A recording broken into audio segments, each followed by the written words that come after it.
Hello, and welcome to the Bitcoin Roundup podcast presented by Coinbits. We bring Bitcoin news, hot topics of conversation, and deep dives into a variety of Bitcoin topics to you weekly. We are Coinbits, a Bitcoin financial services company. Check us out at coinbits.app. This recording is for informational purposes only.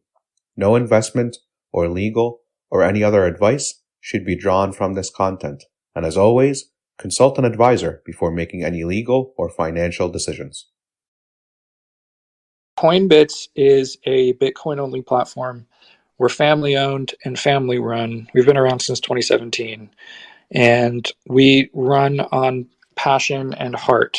We don't have, a lot of the glitzy, in-your-face marketing type stuff. We just build. We have technical excellence on the team. We have some of the best engineers I've ever worked with in my career, and we're building really good technology that will allow people to easily use Bitcoin to protect themselves and prepare for the eventuality of hyper-Bitcoinization. So the idea is that you make an account with Coinbits, you use us as an on-ramp. You can also use us increasingly for other banking purposes. We are rolling out US dollar accounts very soon. You'll be able to deposit your paycheck into Coinbits, and you can use that as dollars or as Bitcoin. You'll also be able to open retirement accounts with us. We're putting the finishing touches on a Bitcoin IRA product that we're really excited about. And so go to coinbits.app and check us out there. If you have a US bank account, you can use us. We are also adding the ability to serve international customers and so on very, very soon. We have a very, very full roadmap in the next 6 months, but we will make it. And in any case, real quick, Coinbits is a Bitcoin financial services company. We are not a financial advice company. We don't give financial advice. Whether Bitcoin makes sense for you and your portfolio and your goals is really up to you and your financial advisor. We can't help you with that. We can just tell you how Bitcoin works and why we think it offers a tremendous opportunity to plebs and individuals and businesses and institutions. So today we have Don from Sat Standard Capital. I'm going to let David do the proper introduction, and then we can kick off the conversation. Yeah, sounds good.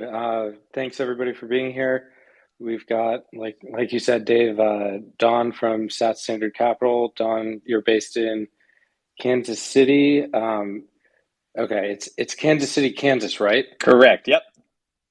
Okay, cool. Just making sure I got that correct, got that right.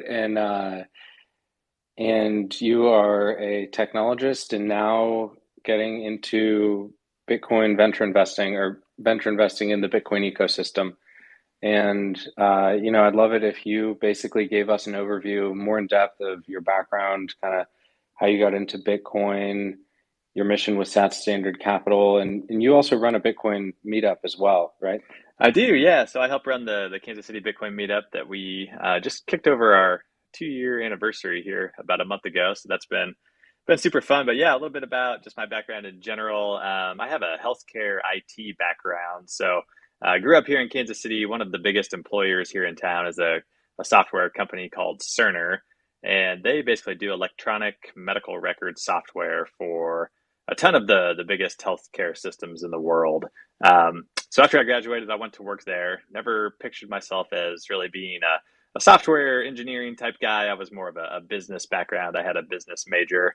Kind of a long story short, ended up kind of diving head into software side of the business without really having any experience, formal education, kind of just learned on the fly and ended up really loving it, really enjoyed the challenge of, learning how to code a little bit and do modifications for hospitals. So kind of my job was more in the consulting side of the business. We would go out to hospitals that were implementing the software, help them configure it the way they wanted it, helped train their users and helped do implementation and support and those types of things. So ended up being in that world for about almost 15 years. So I ended up starting my own consulting and software company kind of along the same lines. And um, as I, kind of built that business, scaled that business, that also kind of paralleled the time that I was learning about Bitcoin. So one of my coworkers introduced me to Bitcoin back in 2016. And my story is kind of similar to a lot of people. You hear about Bitcoin, you see the numbers start going up a little bit, and then you immediately like jump into all kinds of other cryptos.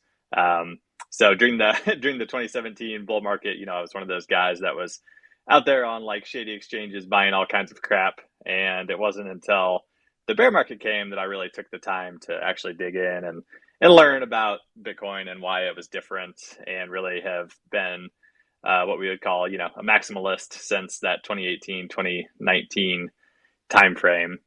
But yeah, kind of for me, like the real crossover for me as far as like diving into the ecosystem full time happened after COVID. Just everything I learned about Bitcoin up to that point, and all the crazy things that started happening in response to COVID. I kind of realized that if Bitcoin is ever like going to go like mainstream, it's now, right? There's no reason for it not to, with all of the crazy money printing and lockdowns, and just people realizing kind of what was behind some of these smoke screens. And so at that time, I had the opportunity to sell the business, jump into Bitcoin full time, and I didn't really know what that meant at the time, being full time Bitcoin. So luckily for me, I linked up with a couple other Kansas City Bitcoiners, and we immediately realized that there wasn't a Bitcoin dedicated meetup here in town. So we started one. I've had a ton of fun building that. And then I kind of started making like small personal angel investments into Bitcoin companies about 3.5, 4 years ago now, and have kind of just been doing that since, and more kind of building it up and formalizing it as I go along. So anyway, I know that wasn't the shortest intro, but that's a little bit about the background. No, that's excuse me, that's really good. And it's interesting that I guess I guess before you got into the venture stuff, you figured out that it was Bitcoin, and it wasn't like crypto, right?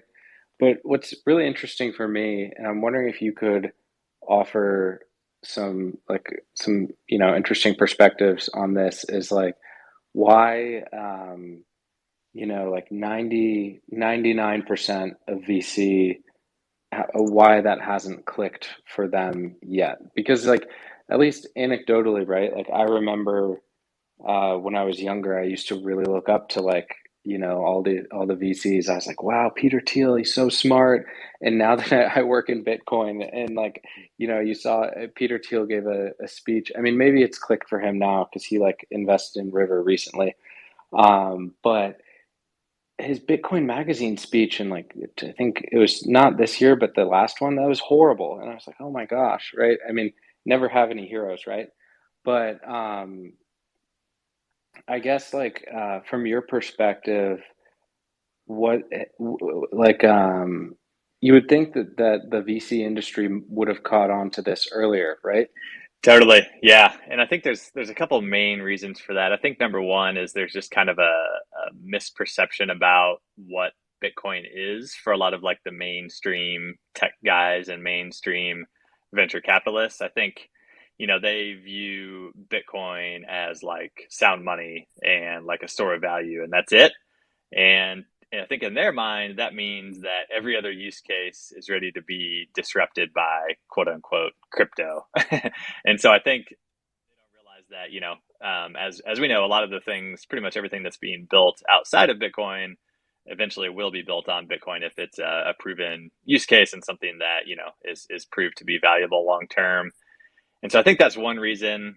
I think another reason too is it's really hard for these fiat maximalist types to understand that you have to take a low time preference kind of mindset to investing in a lot of Bitcoin only companies, as opposed to crypto companies, which, as we know, can print money out of thin air. And VCs love the quote unquote short time to liquidity that they can provide to their LPs when they get severely deep discounts on tokens, and they lock those up for 6 or 12 months or whatever the case is, and then they're able to dump those for 10 to 100 times what they got them for. It's just pretty hard to, in their minds, I think, to turn down those kind of potential returns. Now, we've known in the Bitcoin world that that's not going to be sustainable, and I think the last 12 months has obviously proved that out with the collapse of most of the crypto ecosystem and a lot of the massive venture funds that went along with it. So I think the misunderstandings are kind of twofold. One, just not understanding Bitcoin, the technology and what's possible on it, and then two, just kind of like the fiat denominated kind of viewpoint that they view potential venture returns through. Okay, that makes sense. Another factor I think that might have impacted, at least like at the very least, like the due diligence, but also kind of their like time preference, right? Because interest rates are a price of time, or like the price of time, is the like artificially low interest rates, at least in like, I don't know, 2020. Yep. Do you think that was a factor? Because I remember like Tiger Global was doing so many deals. I was looking at that and thinking like, how are they even like screening anything? They're just like putting money from like one. It's like they're getting money and then they're just putting it into something else, and Totally. that had to impact it, right? Oh, definitely. Yeah. I mean, there was just so much money kind of awash throughout the entire system in 2020, 2021. Really, I mean, kind of since the global financial crisis back in '08. It's been a decade plus of money printing and just people searching for places to park that money that can outstrip the pace of inflation. And so I think that's obviously what led people further and further out on the risk curve as well, which led a lot of money to flow into the venture capital sector in general. And then, the furthest out on the risk curve that you can go within an already pretty risky sector of venture capital is crypto venture capital. And so I think, when the money printing really got to the height in early 2021, late 2020, that's kind of when you saw people going the furthest out on the risk curve and money just piling into these crypto funds, whether it's, A16Z or Consensus, Paradigm, Polychain. I mean, the list goes on, but some of these guys raised over $1 billion funds with a B, which is pretty wild to think about. And like you said, there were the whole game in venture, especially for more of the fiat return maximalists, is to deploy that money as quickly as possible, show some paper returns, and then go raise your next larger fund, right? Because you want to get as much carry and as many management fees as you can. And so, yeah, I mean, 2020, 2021, the beginning of 22 to a certain extent, there were just deals being done left and right. Few people were asking questions, especially on the crypto side of the house, which, as we have hindsight, it becomes pretty obvious how, the FTXs of the world, the BlockFis of the world got as big as they did without people noticing some pretty red flags. So, yeah, I think it's a combination of all those things. Did they not notice the red flags, or did they ignore the red flags? I mean, there's all these pictures of Sam Bankman-Fried like hugging Congress people and visiting Washington D.C. Like, really, are we supposed to, I mean, I don't want to put words in your mouth. I find it hard to believe that there were no flags that were seen at all, but that might be just me. No, totally. Yeah, I agree with you. And I think too, I mean, it's pretty hard to ignore that, some of the biggest crypto funds have either current lobbyists on payroll or former government employees, former lobbyists, things like that, which, I guess in their defense a little bit, I mean, that whole kind of industry is prevalent with that type of thing. So to a certain extent, they were kind of playing in the game that was laid out for them. But yeah, I mean, I agree with you. I find it hard to believe that they didn't at least turn a little bit of a slanted eye towards some of the things that they were seeing. So But I mean, I think the good news, in my opinion, is I know this kind of sounds maybe like people have been saying this for years, but I really do think we might have seen the end of crypto this time. There was just so much capital destruction and such a wide breadth of cohorts of people that were affected by the last year of crypto blowups that I think the scale was large enough this time that I don't know if they're going to be able to pull it off again. So if there is, some silver lining, I think that might be kind of like the end of crypto as we know it. Of course, there will always be, schemers and scammers that are trying to come up with new ways to suction up money from people that don't understand what's happening. But I think, as far as like the BlackRock. large, Excuse me, yeah, BlackRock. Sorry. as far as the large scale guys that are really just, starting things with from the beginning as kind of being an exit scam. I don't know if we'll see that again to at least the extent that we have over the past 12 months. But no, yeah, the BlackRock thing is interesting for sure. Especially the way that they have talked about Bitcoin in the past. It's kind of funny that they've come full circle, and it's hard to believe that they have really changed their opinion that much. So we'll see. Oh yeah, no, for sure. There's been going around this like how it started, how it's going, like how it started. Bitcoin is an index of money laundering. That was 2017, Larry Fink, and then how it's Yep. going. Bitcoin ETF. And so, do you think that like in those 6 years, is it a defensible thing? Is it like in those 6 years, the understanding of Bitcoin has grown across investors in general and institutions, and maybe it was debatable in 2017, or at least a defensible position or something like that, whereas now it's not? Or do you think like some conspiracy theorists, not me, are saying online that like comments about how Bitcoin sucks on the behalf of that BlackRock has made in the past, and SEC's enforcement actions against Coinbase and Binance are really well timed to kind of cause a dip in Bitcoin, so that if you're going to try to like build a big stash of Bitcoin and then wrap it in an ETF and sell it through institutions, through brokerages, it would be really nice, to have like some kind of FUD or some big market event cause the price to dip. So like, I don't know what you think of all those conspiracies, but do you think that like the change in tune among institutions over the last few years, is it just that the juice is starting to flow, they're starting to like understand a little bit better?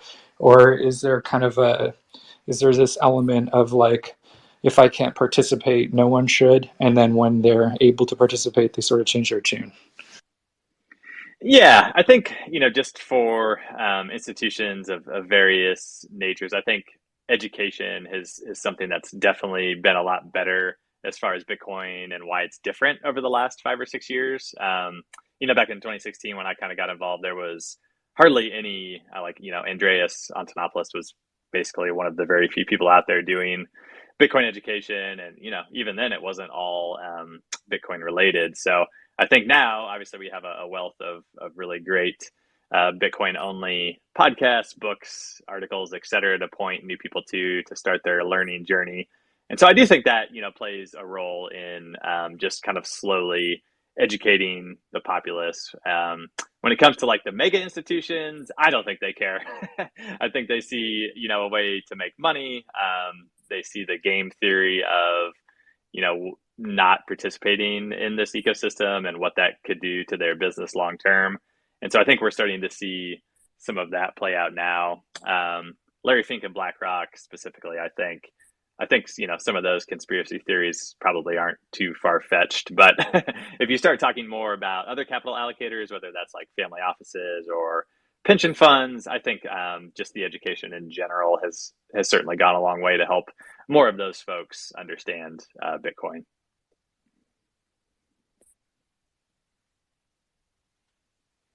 What do you guys think about some of the? I saw some pretty in the weeds takes on BlackRock and some of the mechanisms that were kind of buried in their filing as far as supporting forks and redemptions. Do you guys have any hot takes on any of that? Yeah, my hot take when I saw it, it didn't actually raise a red flag to me. It looks sort of like It was like a CYA clause, as they say. It was like a legal clause that's like basically, if we fuck it up, like we're not liable. Like you always put that in like every contract that you can get away with it, right? With right, like it's just sort of, it's a standard, like the way that you think if you're a lawyer. You're like, well, I don't want to, I don't want to have to be blamed if something goes wrong with a fork or whatever. I don't think it would, because some people were saying it was like, oh, they're gonna, support some random fork or something, or there's gonna be a block size war and they're gonna go the wrong way. I guess that's possible. I just like, I saw the hot takes and then I read what they were referring to, and I was like I don't know how you could not write that. Like if you were trying to start an ETF, that would be the smart thing to write to just kind of protect yourself. Yeah, yeah, for sure. Yeah, I do think there is some. I mean, obviously, there's a lot of risks with any kind of product where you're not holding your own keys. But I do think the fork risk is a legitimate one, right? I mean, if the issuer has the power to determine which Bitcoin is the real Bitcoin and they choose wrong for whatever reason, whatever happens in the future, and you have a lot of money parked in that vehicle, you're pretty screwed. So, I mean, obviously, nothing beats self custody. I do think whether it's them or a different issuer that eventually comes to market. I mean, it's going to be crazy the amount of capital this product is going to suck up. So, Yeah. Well, but wait. So, is it a risk to? Well, so I think there's two possible risks. So, I agree with you. It's absolutely a risk to the holder of the ETF, that they would kind of follow the wrong fork. But do you think that? I think some people were kind of implying it was actually a risk to Bitcoin, like having so much capital tied to a certain fork would maybe cause a chain to become longer that didn't benefit hodlers and didn't benefit decentralization and so on. Do you see that? Actually, I don't know about that. I have no opinion. I'm just curious what you think about that. yeah, I don't view that as much of a risk at all. I mean, luckily for all of us, Bitcoin isn't proof of stake. So even if you have a ton of Bitcoin, you don't get more say in the network. Of course, you get to flex your muscles as far as social kind of strategies go. If for whatever reason BlackRock decides that Bitcoin Cash or whatever the next one's going to be is the real Bitcoin, and they have the ear of influential folks, that are tied to Bitcoin companies or whatever. I mean, that would be annoying, but I mean, Bitcoin obviously doesn't care. It'll keep doing its thing, and I think there's enough hardcore Bitcoiners out there now who are vocal enough and have large enough platforms to kind of combat some of that potential misinformation, which during the block size wars wasn't quite there yet. So yeah, I mean that's certainly a small risk. That one doesn't worry me too much specifically. Are you like well versed enough in kind of how ETFs work to wade into the debate about whether this is or is not actually an ETF? Because there's been a lot of back and forth on that too. I don't know if you have an opinion on that. Not really, other than what I've just read. I mean, it sounds like this structure is kind of similar to how the GLD Gold ETF operates. So from that perspective, it looks pretty standard. But yeah, I'm definitely not an ETF guru as far as how the technicals work under the hood. Interesting. Thank you. Awesome. It looks like David's actually having some audio issues. He might have just hopped back out, and I just re-invited him to co-host with me. Interesting. So what are some of the developments in the Bitcoin ecosystem more recently, besides the ETF, which is really fresh, but some of the new technologies or the new business models that you're seeing emerge on the markets? As an investor, what types of things are exciting you in the Bitcoin space right now? Dave, I had a one last question on BlackRock. Sorry. Okay, sure. I had some Wi-Fi issues in my apartment. I had to step outside. So one thing, Don, I'm not sure, you might not have an opinion on this because you're more in the VC realm, but I know a lot of people like gold people say that there's like so much paper gold being traded around that basically, the price gets like suppressed. Do you think that this BlackRock product could lead to something like that, like some sort of manipulation? And I mean, it's really it's hard to really determine like, oh, okay, what do we do if that's the case, right? But I'm just curious about your thoughts on that. Sure. Yeah, I think a lot of it will come down to how transparent they decide to be as far as the custody goes. So I know they announced, I believe they announced they were going to be using Coinbase for custody.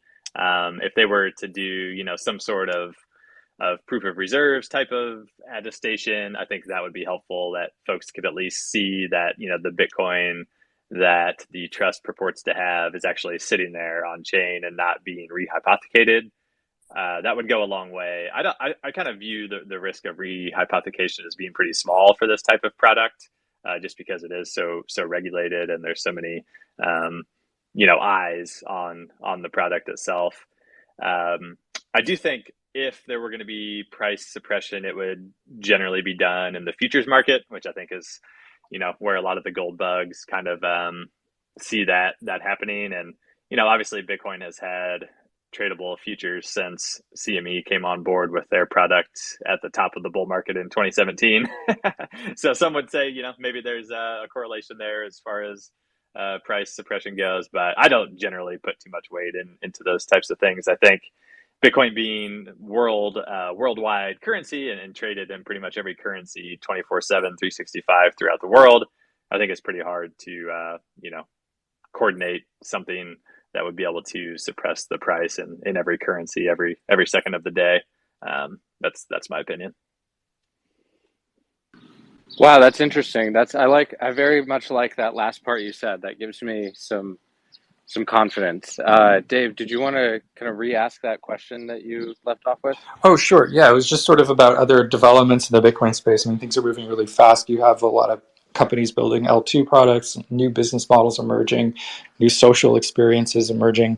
And just as an investor, like, what do you see? Because it's easy to get caught up in the hype of the excitement as a user, as a Bitcoiner, but investors, you have to kind of take a more measured and grounded approach to things in terms of where the opportunities really are for new business models to kind of succeed.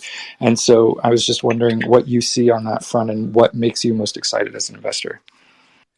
Yeah, for sure. I mean, there's a ton going on the layer two in the layer two space right now specifically, and kind of the the old trope that the building gets done in the bear market. I think this bear market's definitely proving that out. I mean, just within like the last month, we've seen multiple announcements for new ideas of layer twos or side chains, things like that. So you have everything from Arc, which is one of the newly announced kind of ideas as far as a scaling solution goes, to things like Fedimint, and of course the way that Nostr is starting to interact with Bitcoin as well. There's just a ton going on, and not to mention just all of the the products and services and companies that are being built out on Lightning as well as it continues to scale. So I think there's tons to be excited about on the building front,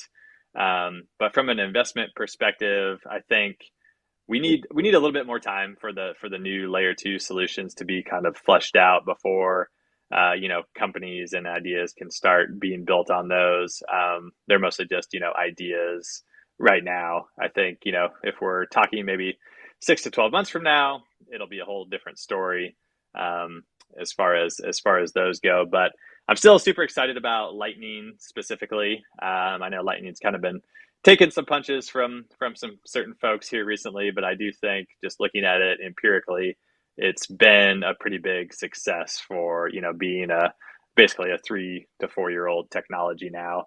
I think we're starting to see it come into its adolescence phase, and then sure there are things that still need to be worked out from an engineering perspective, but I do think that Lightning is scaling. I do think we're starting to see some really provable business models be built out on Lightning. Whether that's like value for value using the Lightning network, whether that's payments and remittances. We're starting to see some companies really gained some traction in those areas, which is exciting. And then kind of maybe moving over to the Nostr ecosystem a little bit and how it's integrating with Bitcoin. I mean, I think it's been successful enough to get the eyes of Apple on it, right? We saw this week that Apple wants its cut from the Zaps that are flowing through the Damus app specifically. I think I saw a note yesterday on Twitter that there's been over 1 million Zaps now completed through Nostr just in the past 6 to 8 months, which is pretty wild to think about. So I think that's scaling up pretty aggressively and pretty quickly. And so that's pretty exciting. I still think that ecosystem is also a little bit early as far as making venture style type bets, but I expect that by the end of the year we'll start seeing some pretty exciting opportunities kind of build out from that ecosystem as well. But yeah, I mean, there's a lot going on. I think, just kind of in broad strokes, I get really excited about the ability to build new financial applications on top of Bitcoin. I think if we're talking a few years from now, we'll probably see kind of like the new wave of finance really being built on Bitcoin. So it's a pretty exciting time to be an investor in the ecosystem. There's tons of new interest, tons of new capital flowing in, which obviously helps with more founders and technologists being interested in building businesses on Bitcoin as well. And so, yeah, I mean, I think it's bear market vibes for sure. I mean, people it's harder to raise money now than it has been in the past 3 or 4 years. There's some headwinds for entrepreneurs, but I think, people that are starting businesses now or scaling businesses now, if they can survive, this time, they're set up pretty well to be kind of ahead of the pack when the next bull market arrives.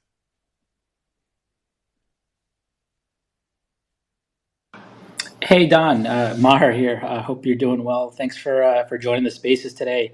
I know I joined a little bit late, so I may have missed it, but I was just curious. I've been super intrigued by sort of this up and coming class of Bitcoiner VCs in the last maybe 2 years or so. That definitely wasn't the case even 3, 4 years ago, 5 years ago, when sort of Bitcoin started to hit mainstream. So I'm curious, like, first of all, I guess first question is, did you come from a traditional VC background? And if so, how was that transition from traditional fiat VC to Bitcoin VC? Would love to hear your story there. Yeah, thanks for the question. So I do not have a traditional finance background or a venture background before jumping into the Bitcoin ecosystem. I have a pretty extensive angel investing background prior to Bitcoin. So I've been investing small angel checks into various technology companies for about the last 10 to 12 years. And it's only been about the past 3 to 4 years that I've been focused on the Bitcoin ecosystem full-time and investing in Bitcoin companies full-time. And so I think, I've kind of, when I first got involved writing small checks to Bitcoin startups about 3 years ago, there were only a handful of angels in the space and even less, dedicated Bitcoin only venture funds. And like you said, over the last couple of years, we've kind of seen the rise of not only more dedicated capital funds being stood up, but more interest from just traditional investors outside of the Bitcoin ecosystem that have been starting to cut checks into Bitcoin companies. And I think that just coincides with just the general awareness of Bitcoin in the mainstream. I think, prior to the COVID timeline, there were still quite a few people out there who, if you asked them what Bitcoin was, they didn't know. And now, if you go ask pretty much anybody that you might run into, if they've heard of Bitcoin or know what Bitcoin is, pretty much everybody has at least heard of it. And many have, some kind of opinion about it, whether that's informed or not, who knows? But at least most people have heard of it now. And so I think just the mainstream of Bitcoin in general has attracted a lot of folks to the ecosystem. And then I think also too, like I mentioned a little while ago, I think just in the last 12 months, people are finally starting to realize that there's a difference between Bitcoin and the rest of the crypto ecosystem too. So I expect that trend to continue. I think a lot of the remaining capital that was focused on crypto, if it's not already destroyed in bankruptcies, I do think a lot of that capital that's left will begin to flow into the Bitcoin ecosystem over the next 12 to 24 months. And we're starting to see the initial signs of that here recently as well, which is encouraging. I think eventually every company is going to be a Bitcoin company, and eventually every venture capitalist will at least have a Bitcoin strategy as part of their portfolio. So I think that's a great thing, and I think it'll go a long way for just helping the bridges and the tooling that Bitcoin needs to go, mainstream worldwide. It'll help all of that get built, which is great. Yeah. I think what makes the process or the experience a little bit different, maybe from your prior experience just doing like traditional angel investing in technology companies, is you have a much deeper sense of shared values with these founders who are building on Bitcoin. Because I've experienced that when even recruiting, for Coinbits, right? Like it's having gone and built startups in the past that were in, sort of, regular tech, so to speak. It's a lot different when you're recruiting in the Bitcoin space and like meeting people who literally share your perspective and view of the world and the values and that you hold personally, but also professionally. And so I don't know if you've experienced that same likeness. Definitely, for sure. And I think too, having kind of like that aligned vision and values set is actually really important for dedicated Bitcoin venture funds to have with their LP base.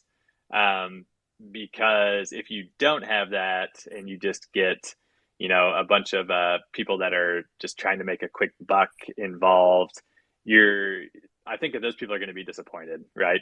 The reality of the situation is that it takes longer to scale and build a Bitcoin company, at least to date. I do think this will change, but at least to date, it's taken longer to have success as a Bitcoin only company compared to crypto companies for, the reasons we talked about earlier, where obviously Bitcoin companies can't print their own money when crypto companies can, and that's pretty hard to overcome.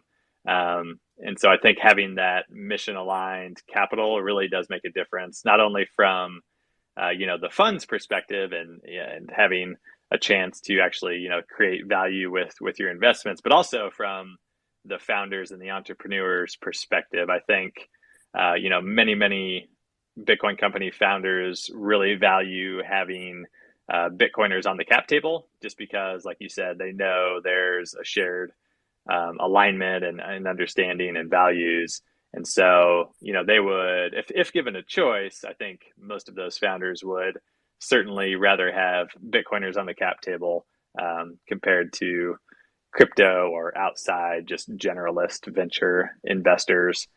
And up until recently, a lot of the times those guys couldn't really pick and choose. I think that's changed a little bit over the last couple of years now that there's more Bitcoin dedicated venture money in the ecosystem. But, prior to say 2021, a lot of the times if they wanted to fill around, founders had to accept capital from outside the ecosystem. And as we've seen with some of the companies, I won't name any names, but we have seen a little bit of issues come to light over the last year or so with some companies that maybe took money from folks not so aligned on the mission, and then had some pressure from those investors and had to make certain business decisions that I'm guessing they probably wouldn't have made otherwise. So I do think the alignment and the shared values is very important for sure.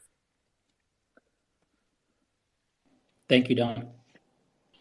Yeah, one thing I thought that was interesting that you were talking about, like how, I mean, obviously every company is going to become a Bitcoin company, but also it seems like not only has there been more investment over the past few months into the Bitcoin only ecosystem, but like very recently, like I saw yesterday, Binance was doing something on Lightning, and Coinbase is partnering with Jack Dorsey's wallet company, I think it's called BitKey, right? Yep. So it seems like, yeah, I mean it's kind of frustrating as a Bitcoin only company. We're like, you guys should have been like, we're doing this too, and we're doing this stuff too, and we're doing it better. Like big players don't do this, but like, you know, it's still a good thing too, ultimately, that they're like embracing it, or at least seeing that it's like, that it's the valuable route. So I thought that was interesting. Yeah, I'm with you. I wish Jack wouldn't have chosen Coinbase for that partnership. But yeah, I mean, it's only taken Coinbase what 5 years now to finally implement Lightning. So I guess we'll give them that. But yeah, I wish I could have been like a fly on the wall of that room where they were deciding who to partner with for that integration specifically. But yeah, I mean, I do think obviously companies that are more crypto focused have been forced to understand that they're going to need to at least, tangentially support Bitcoin in a way that their users are demanding if they want to remain relevant. Certainly, we've talked about Lightning a little bit. I think too, with the recent, kind of explosion of ordinals and inscriptions, I think that too was kind of a wake up call for a lot of other companies that didn't have the Bitcoin infrastructure in place that they probably should have. And then, overnight there was this huge demand for that type of infrastructure, and you saw a lot of folks scrambling to get that implemented. I don't know if you guys have a hot take on ordinals or not. I don't really care personally. I think the fee market is working the way it should. If people want to mess around with that, they can. I personally don't find it all that interesting, but interested to hear what you guys think if you have any thoughts. I was actually I was gonna see if you had a hot take, because I'm pretty much aligned with what you just said. But Maher, feel free to Yeah, go ahead. I was going to say the same thing. I think let Bitcoin has perfect market information, and so when you just let the markets play out, we had a week there where fees were upwards of what, like $25 or so average fee, but things are back down, and so yeah, I'm with you guys. I don't care too much either. Yeah, the one thing I did kind of find interesting was there was a little bit of time there, kind of during the height of the mania and the interest, where certain transcribers were paying out of band directly to miners to get their transactions included in the next blocks. I thought that was interesting. I still don't fully understand the mechanics behind exactly what they were doing, but I think having a transparent fee market is important. And so I would be a bit concerned if that type of thing became prevalent. But I think we've seen kind of like some new tooling from like the mempool.space guys, for example, that are making the fee market more transparent, which is a great thing to see. That's interesting. I hadn't heard of that. Honestly, all I had heard that was like, there was the flood of the just like JPEGs, right? That like it was almost like spam. And then there was I saw a few corporations like Balenciaga did an ordinals, like did some inscriptions that they must have paid like way too much money for as like a marketing stunt, which I was like, oh, that's very silly that Balenciaga did that. Right. But yeah. Yeah, so maybe it's like there was the positive side was a wealth transfer from fools to Bitcoin miners, which is good for us, right? Yep. But on the flip side, the bad side for me was, and I agree that the market resolves it, but it's just too bad that there was an injection of FUD that affected people, like people who are earlier in their journey. They're more, they have less conviction and less understanding of what's happening, and so all of a sudden, like the what happened at the conference, you have this historical moment where a major political candidate for president announces a Bitcoin platform, and 2 seconds later you have these morons in wizard costumes bouncing around the stage. It was just unfortunate from like a communication standpoint, but I mean, it doesn't have any like long term effects except for maybe just making our jobs a little bit harder to communicate the value.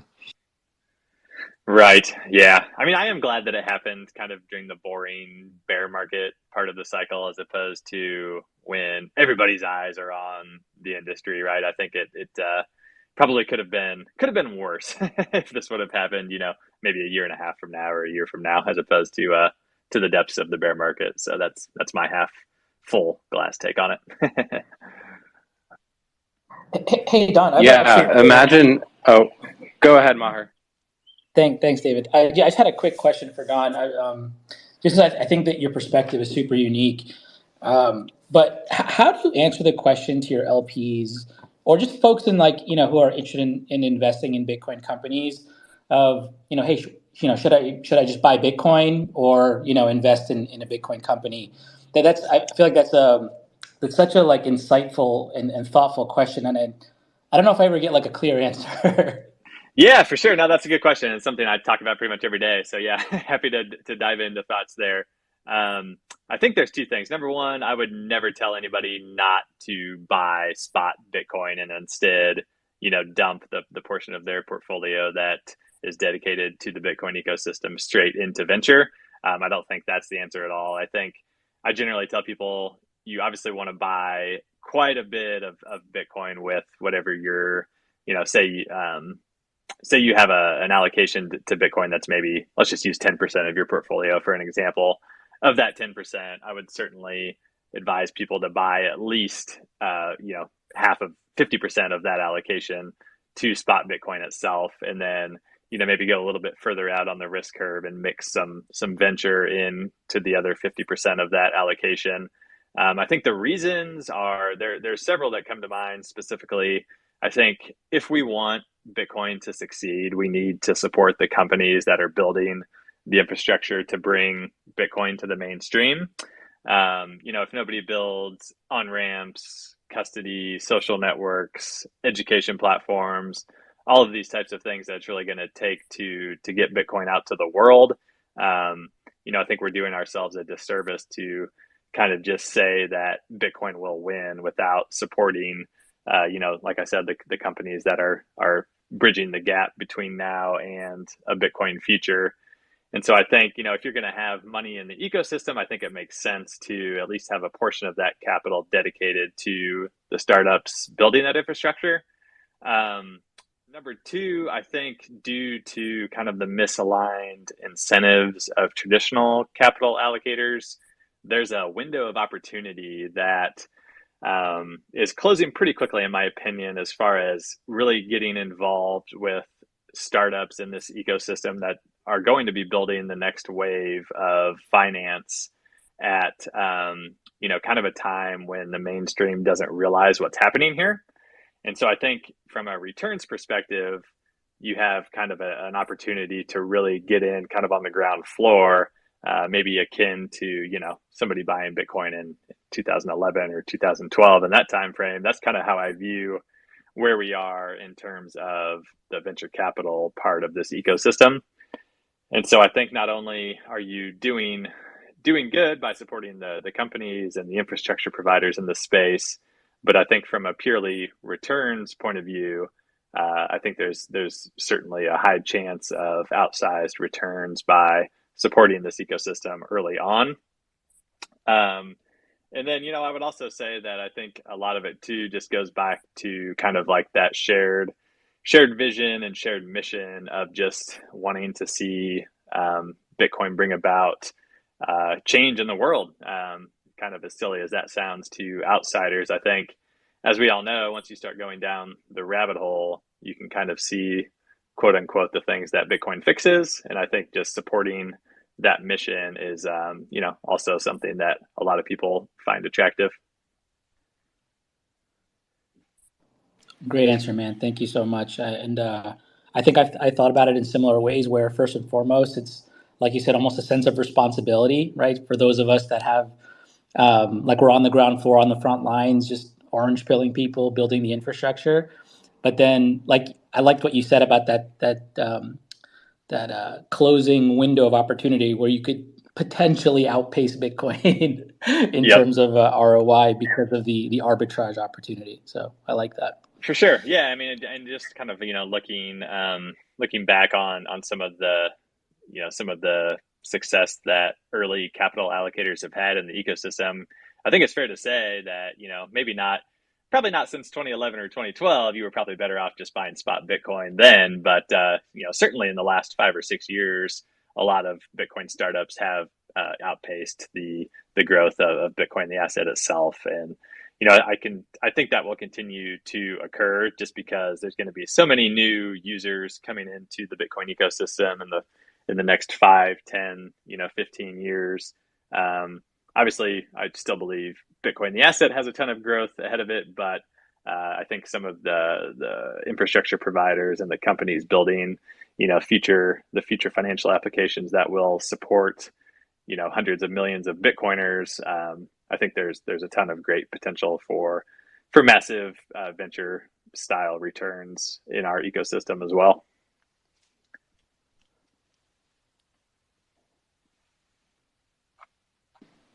Yeah, definitely. And that one thing that you said, you were talking about, like, people just wanting to support the ecosystem. And I really noticed that not directly regarding supporting like Bitcoin only companies or like Bitcoin finance companies, but one thing that we've noticed, at least we have an ambassador program with Coinbits, and some of our ambassadors are like own businesses. Like Ben Justman, for example, owns a winery, but a lot of his business comes from Bitcoiners who see him as a Bitcoiner, and then they want to buy his wine because he's a Bitcoiner. And he also makes great wine as well, right? But like that's another interesting like dynamic that we've picked up around the social layer of Bitcoin, that like people want to do business with Bitcoiners. And I mean, a lot of them do want to like do it in Bitcoin, but I think to some extent it's like it's almost that they just want to like lift each other up. So it's been a really positive thing to see. Yeah, for sure. I think kind of going back to the maybe the Bitcoin meetups topic, and just socialization of Bitcoiners in general. I think that's certainly true. I mean, you see the rise of things like the Beef Initiative, which is pretty closely tied to Bitcoiners, all the way to people making honey for Bitcoin, or any kind of product. And I think Bitcoiners are just apt to go out of their way a lot of the times to support fellow Bitcoiners. And I know here in Kansas City, when we're hosting the meetup, we certainly go out of our way to patronize bars and restaurants that accept Bitcoin. And while that's not always like the easiest thing to get up and running, we found that once we get over whatever technical hurdles there might be to get the establishment up and running on Bitcoin, I think they pretty quickly realize that there's a group of loyal customers that are willing to go out of their way, maybe drive farther than they normally would to come visit their establishment, just because they want to pay in Bitcoin. They want to talk to other people about Bitcoin. And I think obviously we'll continue to see kind of that that spread across the country as Bitcoin adoption continues to gain steam. Yeah, absolutely. And going to meetups is just such a good thing to do. It's really, it's like I feel like refreshed whenever I go. Another question for you, not to be like a downer, right? But what do you think are like the greatest hurdles that like entrepreneurs or Bitcoiners or like the ecosystem faces over the next few years? Yeah, for sure. I mean, there's definitely a lot. So, I mean, I still think we have probably some regulatory headwinds coming. While I feel much better being in Bitcoin than I would be feeling if I was a crypto investor right now, I still do think it's not going to be easy sailing as far as the regulatory front goes. And so I think companies, and we're seeing that a bit with the choke point 2.0 stuff going on, where even innocent bystanders that aren't doing anything with crypto or tokens or anything are still being kind of debanked. And even if they're not being maybe formally kicked out from their bank, they're having a lot of additional scrutiny and questions asked that they weren't 3 to 6 months ago. So I think that type of thing will continue. I expect at some point to be a little bit of a crackdown on things like self-sovereign Bitcoin tools and Bitcoin usage. I do think companies that provide those types of services will ultimately survive and thrive. But I am slightly worried that some of that innovation might be pushed outside of the U.S. Just because I think, a lot of the rhetoric that we hear from the Elizabeth Warrens of the world, obviously they don't want Bitcoin to be easily used in a privacy preserving way, in a self-sovereign way. They can't stop it, but they can make it more difficult. So I think that's one thing that we'll probably encounter here in the next few years. I do think there's still a bit of a misunderstanding a big misunderstanding between Bitcoin and crypto. It's getting better than it was, as we kind of talked about a little while ago, but there's still certainly some misunderstandings there that we're going to need to work through. And then, like specifically to the venture side of the industry, I do think that, as we've talked a little bit about, like people need to be patient as far as returns go when they're investing in Bitcoin only venture. I think that's getting better as well, as people realize that the promises of the crypto ecosystem were mostly lies and unsustainable tokenomics models. I think that that will continue to get better as well. But I don't expect easy sailing and everybody making like 100x on their money. So we certainly still have some education and some hurdles to work through for sure. Yeah, definitely. On the hardware front, I definitely I'm with you because you see that there's like, at least in Europe, I think that they were trying to like regulate your ability to take self custody, but then also at the same time, like Jack Dorsey's company releasing that hardware wallet, like I think that's big because that's I think that's like the biggest kind of mainstream company that's released that. So Totally. yeah, definitely. Yeah. It's a good sign. Yeah.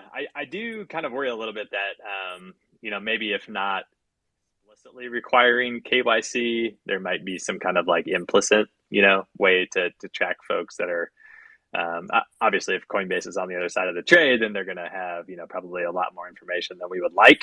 Now we can have a whole conversation on whether, the trade-offs are worth it to onboard, the masses to Bitcoin who might not otherwise, become even aware of the ecosystem, that probably will at least have some familiarity with it, after things like BitKey are introduced. But I mean, I still do think there's like some concerns there as well. Yeah, definitely. So one kind of final question before we wrap up here, and just this conversation has been great, so I really appreciate your taking the time. Thoughts on Bitcoin globally? Do you only do domestic investment? Like what are the differences that you see in terms of like Bitcoin outside the US versus inside the US? And any thoughts on El Salvador? Yeah, no, good question. I'm glad you asked. I think so. I invest in Bitcoin companies all over the world.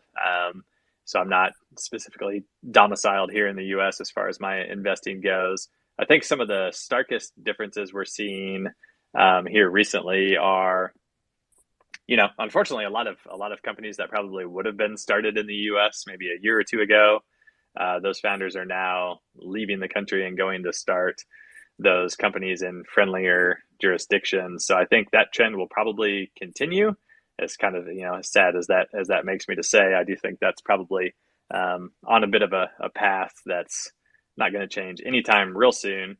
So that's one note there that I've seen over the last 6 to 12 months becoming more prevalent. And then kind of some of the other differences I would say are just in terms of like company valuations. Typically outside of the US, at least historically, valuations are lower. So for people like me that are, super interested in finding what I view as valuable opportunities that might be, a little bit discounted to market, a lot of those tend to be in startups outside of the US. I'm not so sure if that will continue or not. Maybe that's just a function of um, where Bitcoin is most mainstream. A lot of folks outside of the U.S. may not be as familiar with Bitcoin as they are here in the U.S. Obviously, that varies a lot depending on which country you're talking about. Um, but I do think we'll see more startups outside of the U.S. kind of moving forward. In terms of El Salvador, super bullish on El Salvador. I think a lot of the things they've been doing over the last year, specifically in terms of getting ready for Bitcoin denominated bonds, are super exciting. I think the path to dual citizenship in El Salvador is probably something that's going to be a hot topic in the next bull market for a lot of Bitcoiners. I think the first thing a lot of Bitcoiners are going to do when they start feeling like they have some wealth again is probably explore dual citizenship or maybe a property or something like that in El Salvador. So pretty exciting. A lot of new startups are also being formed in El Salvador, which is cool to see. You have Max and Stacy Herbert down there, kind of taking the lead on bringing awareness to the El Salvador mission, and you have companies like Tether supporting and bringing funding into the district, as well as like the Swans and the Strikes of the world, who are setting up offices in El Salvador and hiring local El Salvadorans, and really just providing education and funding to that region. So yeah, super excited about the next couple of years for El Salvador specifically as well.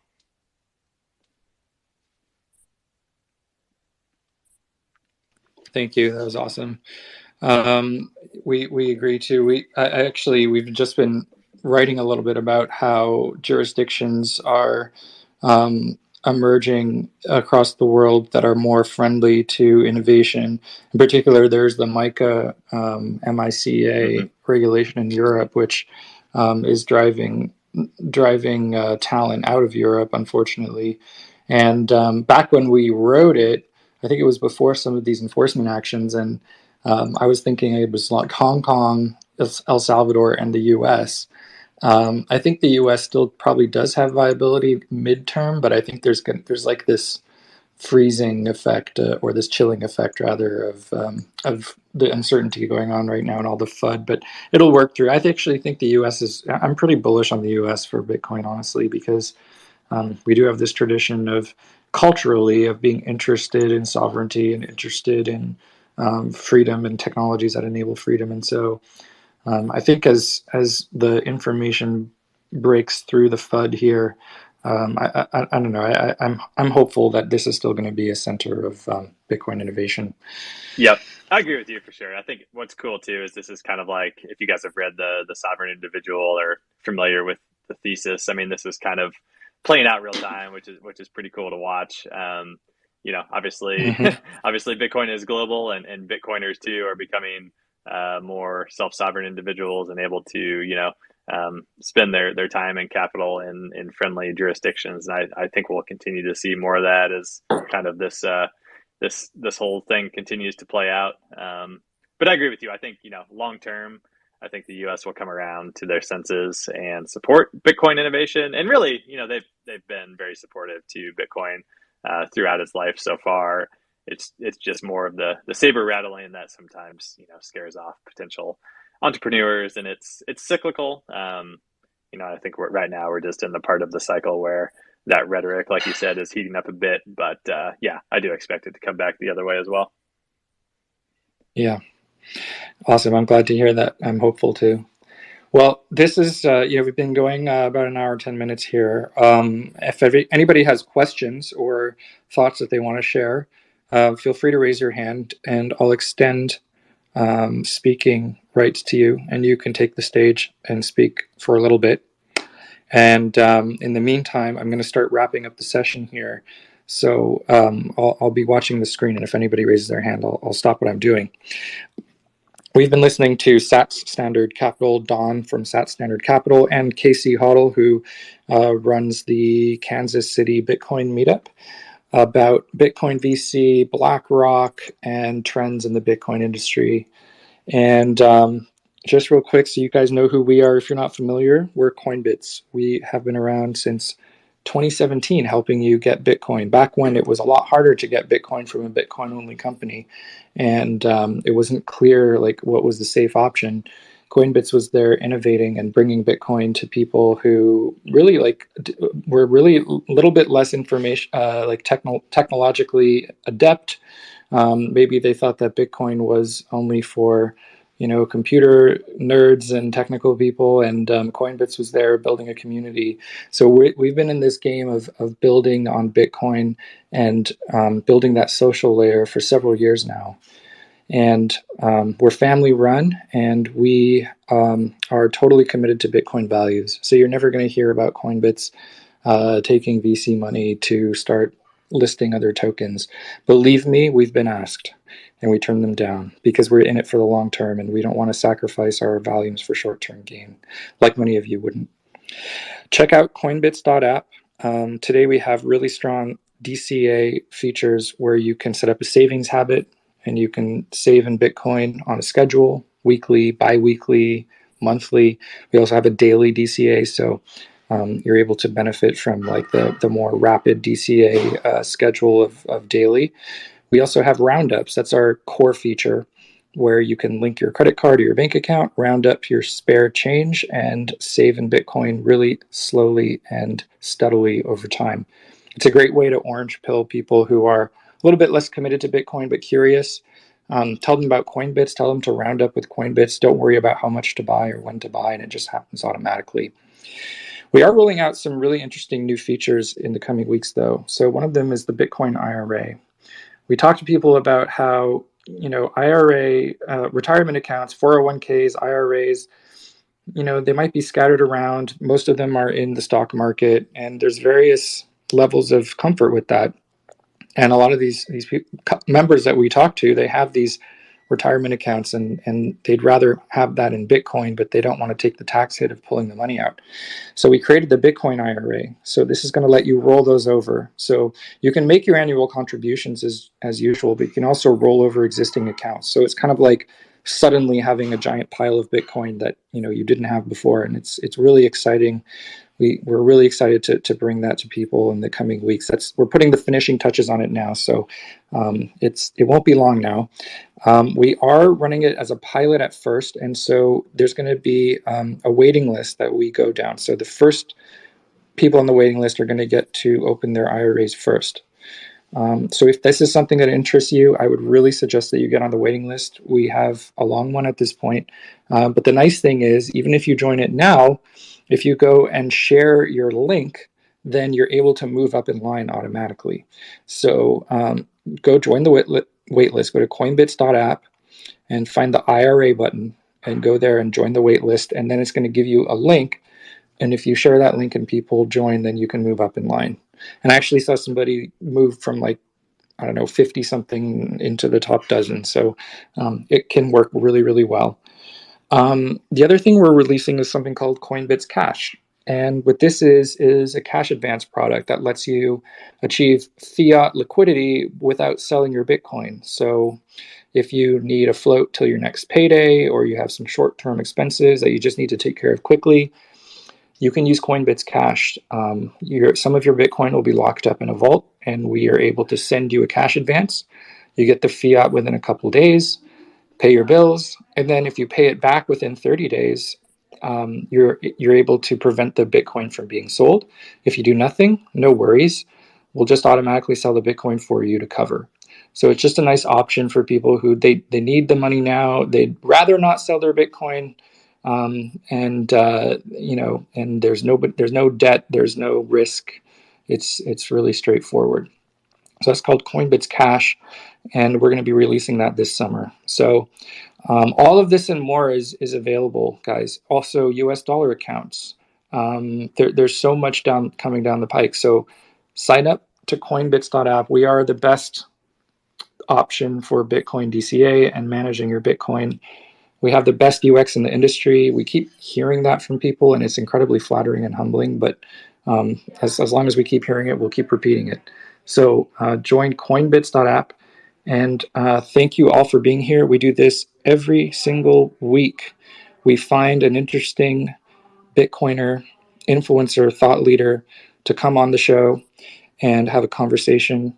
We really appreciate Don's time today. Thank you, Don, again. And this has been recorded. It's going to be put out on a podcast. You can subscribe to that if you'd like to re-listen later. So thanks, everyone. Have a wonderful weekend, a wonderful Father's Day to the fathers out there and their families. And have a great rest of your day. Thanks, everybody. Thanks, guys. Take care.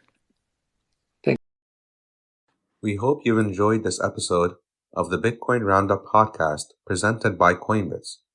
So what do you think of the conversation? Share your thoughts with us on Twitter @CoinbitsApp, and be sure to subscribe to be notified of our next episode release. Thanks so much for listening, and we'll catch you next time on the Bitcoin Roundup podcast.